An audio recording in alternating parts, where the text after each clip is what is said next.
could now remain standing as we prepare to share the word, and we will sing How Firm a Foundation. I don't remember what number it is, but Jonathan's going to help me out.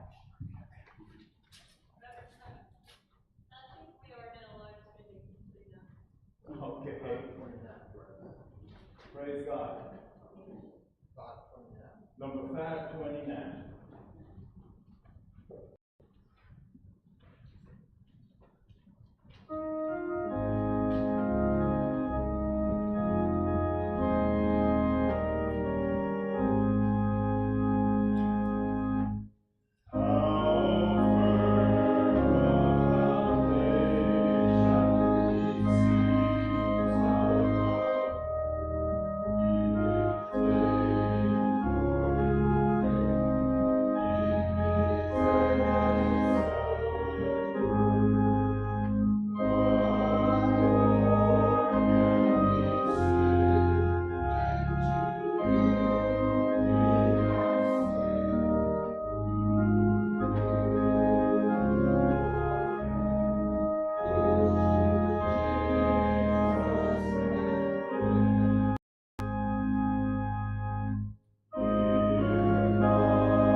Our scripture lesson this morning comes from the book of Revelation, and I'll be reading in the 3rd chapter, starting at the 7th verse and reading through the 22nd verses.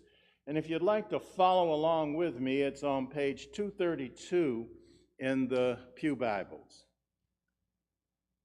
And I want you to hear God's word.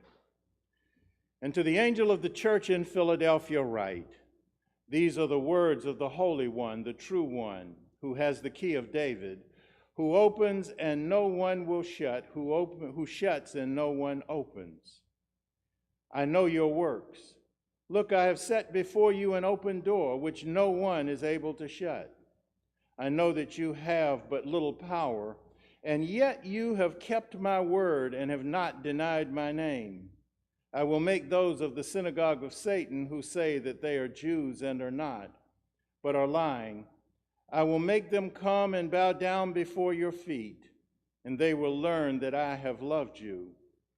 Because you have kept my word of patient endurance, I will keep you from coming to the hour of trial that is coming on the whole world to test the inhabitants of the earth. I am coming soon. Hold fast to what you have, so that no one may seize your crown. If you conquer, I will make you a pillar of the temple of my God, and you will never go out of it. I will write on you the name of my God and the name of the city of my God, the new Jerusalem that comes down from my God out of heaven, and my own new name. Let anyone who has an ear listen to what the Spirit is saying to the churches. And to the angel of the church of Laodicea, write the words of the Amen, the faithful and true witness, the origin of God's creation. I know your works. You are neither cold nor hot. I wish that you were either cold or hot. So because you are lukewarm and neither cold nor hot, I am about to spit you out of my mouth. For you say, I am rich, I have prospered, and I need nothing. You do not realize that you are wretched, pitiable, poor, blind, and naked. Therefore I counsel you to buy from me gold refined by fire, so that you may be rich, and white robes to clothe you, and to keep the shame of your nakedness from being seen, and salve to anoint your eyes so that you may see. I reprove and discipline those whom I love. Be earnest, therefore, and repent. Listen, I am standing at the door knocking, and if you hear my voice and open the door, I will come into you and eat with you, and you with me. To the one who conquers, I will give a place with me on my throne, just as I myself have conquered and sat down with my Father on his throne. Let anyone who has an ear listen to what the Spirit is saying to the churches. The word of God for the people of God. Today we conclude our journey to the 7 churches of the Revelation. Our journey began with the church of Ephesus and the words of Jesus to the church at Ephesus, you have abandoned your love at first, reminds us that all we do begins with the love of God. As we move to the church of Smyrna, we learn that we must never allow fear to prevent us from being witnesses to the good news of the salvation in Christ Jesus. The next leg of our journey took us to Pergamum, and the culture surrounding the church at Pergamum mirrors the culture that we face in our pluralistic post-Christian culture today. The message to the church at Pergamum reminds us that we are never to compromise with the ideology and theology of the world because it conflicts with the ideology and theology passed down to us through the apostles. The experience of the church at Thyatira warns us that the greatest dangers to the church are not those that are on the outside, but rather those that come from within. That it's from those who are willing to trade truth for power. The Apostle Paul says it well in the letter to the Romans. In the church, there are those, he says, who exchange the truth about God for a lie and worshiped and served created things rather than the Creator who is forever praised. From there, we visited the church from which we have taken our name, the church at Sardis. As we shared the message of Jesus to the church at Sardis, we reached the conclusion that unlike our namesake, we are not dead, we are alive.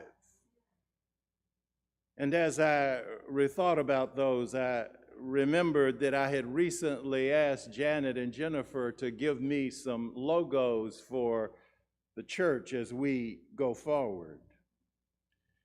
And I will share those logos with you at an appropriate time, but they will both be useful.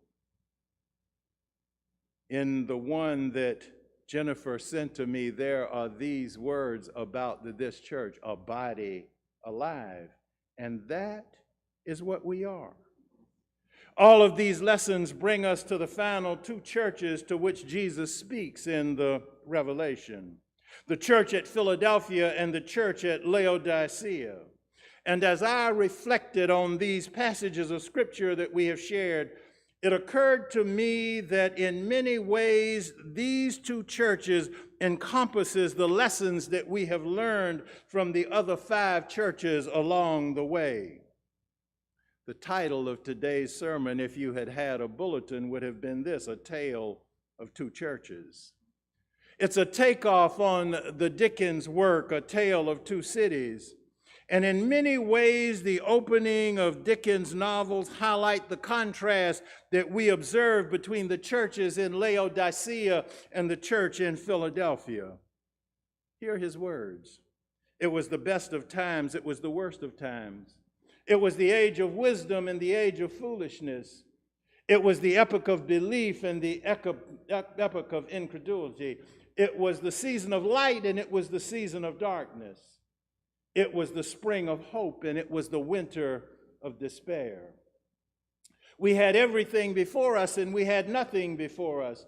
We were all going direct to heaven. We were all going direct in the other way.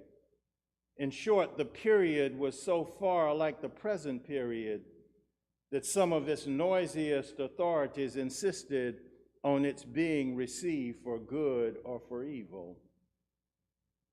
As I thought about the words of Dickens' opening, it occurred to me that all of the positive things that he said in that could be applied to the church at Philadelphia, and the negative things could be applied to the church at Laodicea.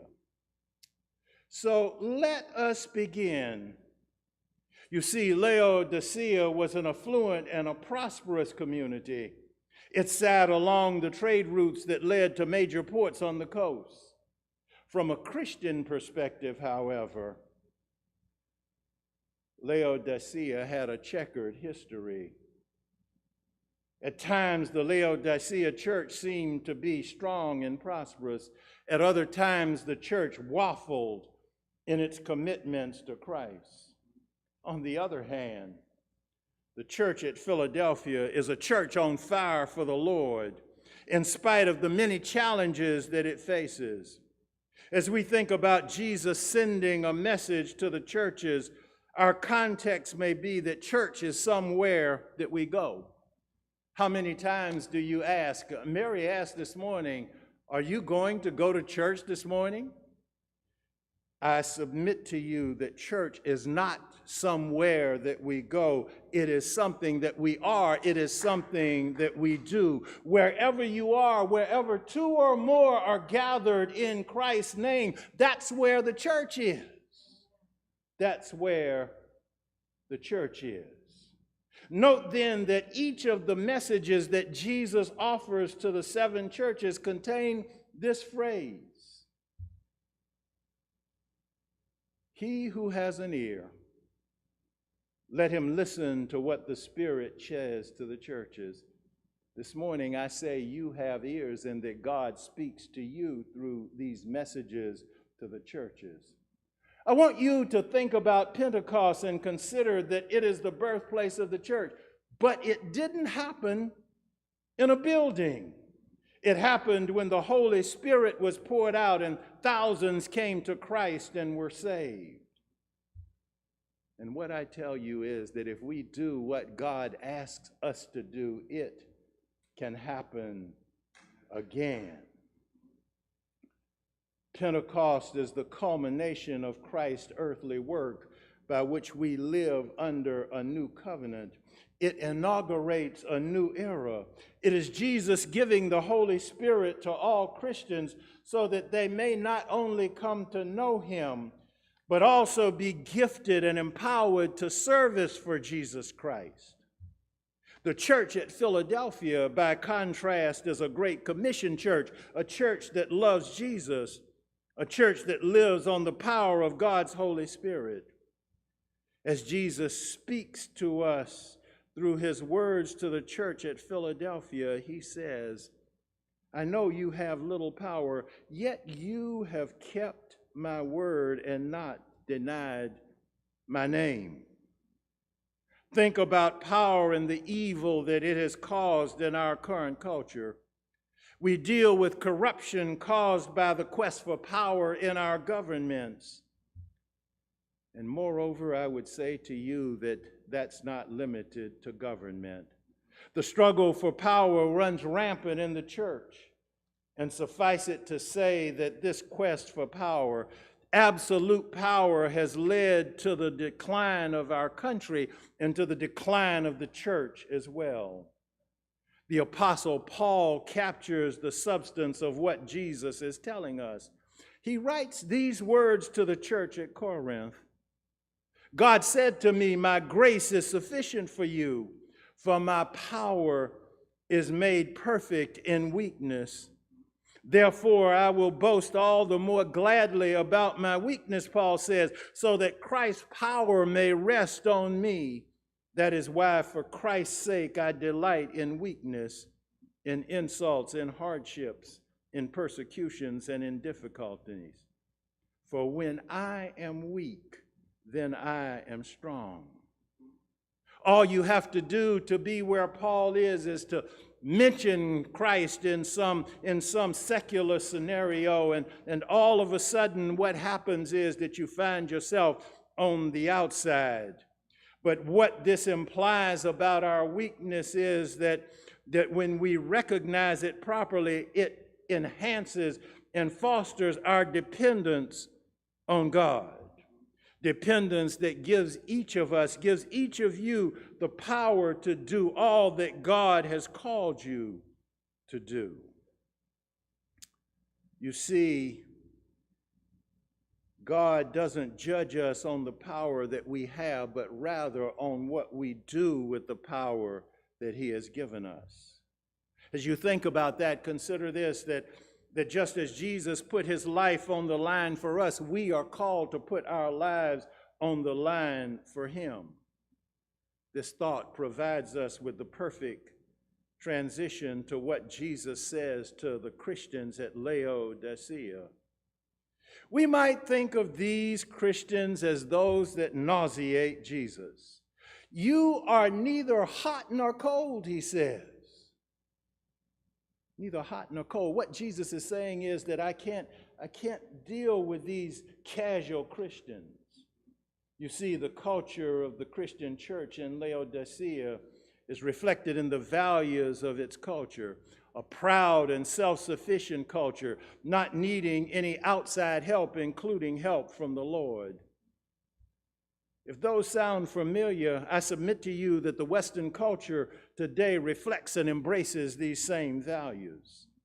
If the book of Revelation were written to Christians in the Western world, written to Christians in America today, I think it would decry the fact that our materialism, that our secularism has deafened our ears and blinded our eyes to the mission that God has given us to be Christ ambassadors, to share the good news of Jesus that brings love, joy, peace, and hope. We have become comfortable with the status quo, and that leads to stagnation. The prophet Jeremiah makes this proclamation, a proclamation that we should join in with him. Hear what he says. It's the Eternal's words, God's words, that bring me insults and jokes all day long. But when I tell myself I'll never mention your name again or speak for you again, it's no use, he says. The word of God burns in my heart. It's like fire shut up in my bones. I try to hold it in, but I can't. So I say to you today, let us not be lukewarm like the Laodiceans. Rather, let us be on fire like the prophet Jeremiah.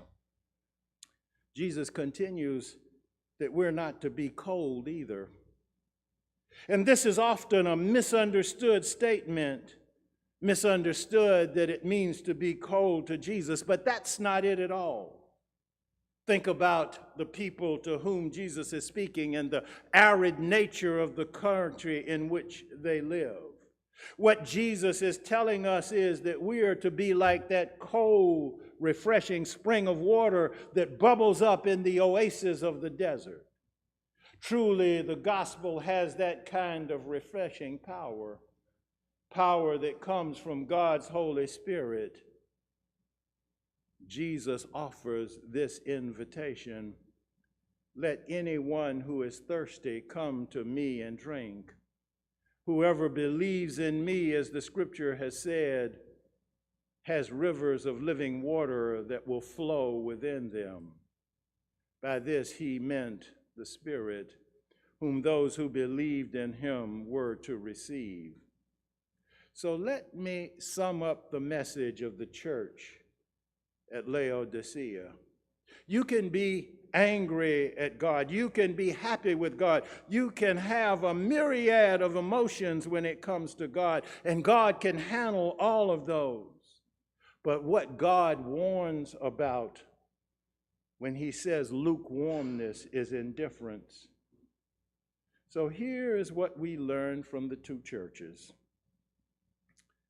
We're called to be a church that has a heart for the lost, each and every one of us, and to be willing to share the message of salvation that comes through Jesus Christ.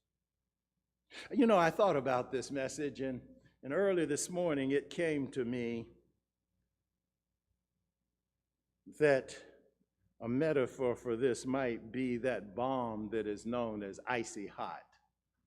You know, the one that I'm talking about. After you've ridden your bicycle so many miles, you want to rub it on because the muscles get sore, icy hot. And the commercial says this: it starts out with a cooling sensation to dull your pain, followed by a warming sensation to relieve any achy muscles and power. You see, this gospel of which I speak, this power that Jesus gives, has the power to relieve sin, the ache of sin.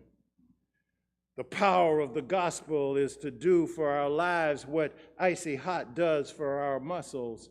It relieves us from the power of sin. It warms our hearts and fosters our relationship with God. You know, I thought about that, and the picture that came to my mind was the picture of John Wesley as he walked out of that meeting on May the 24th in 1738 into the cool night air, where he was cooled and his heart was warmed, strangely warmed at the same time, like the icy hot sensation. As you reflect on your journey to the 7 churches, be reminded that the message to each one of them is a message for each of you. A message from our glorious Savior. Consider that in his birth, Jesus is the divine Son come down from heaven, and the Lord who chooses to become our mediator. In his life as the incarnate Son, he is still the sovereign King, the one that spoke the universe into being. And he willingly and gladly chose to die for us. In his death, he does not die a victim or a martyr. He pays for our sin, destroys death, and defeats Satan. In his resurrection, he becomes the first fruits of those who will rise from the dead. And you are called to be his voice, his arms, his legs. As a church, you are called to be the body of Christ and to do the works that Jesus did. And as the scripture says, for each of you, there is a crown of righteousness laid up, that when that day of resurrection comes, that you will claim that crown. Our need for truth is found in him as the final prophet. We need no one to tell us what happens after Jesus. Our need for righteousness and standing before God is achieved through him as our priest and substitute. This morning, the message that comes from the contrast in these two churches is that truly in Christ alone, all of our needs are met completely and perfectly. The scripture says, let anyone who has an ear listen to what Jesus says to the churches. Let us pray. Most gracious and eternal God, we thank you for the message that you have given us. Lord, we thank you that though it's written that these were words for the churches, that we understand that they're words for each and every one of us. And our prayer is that you would, as we have the Holy Spirit, that we might live out what you would have us live out, that we might be your ambassadors, that we might share the good news of Christ Jesus. Lord, we pray these things, we lift them up, and we ask it in the mighty and powerful name of our Lord and Savior, Jesus the Christ, and God's children said. Let us close with a hymn. Which one do we do? The Church's One Foundation? Is that the one? Well, we just did that. Blessed Assurance. Blessed Assurance. 369. Number 369.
To him who is able to present us spotless before the throne of Almighty God, may his peace, his power, and the sweet communion of his Holy Spirit rest, rule, and abide with us both now and forever. Amen.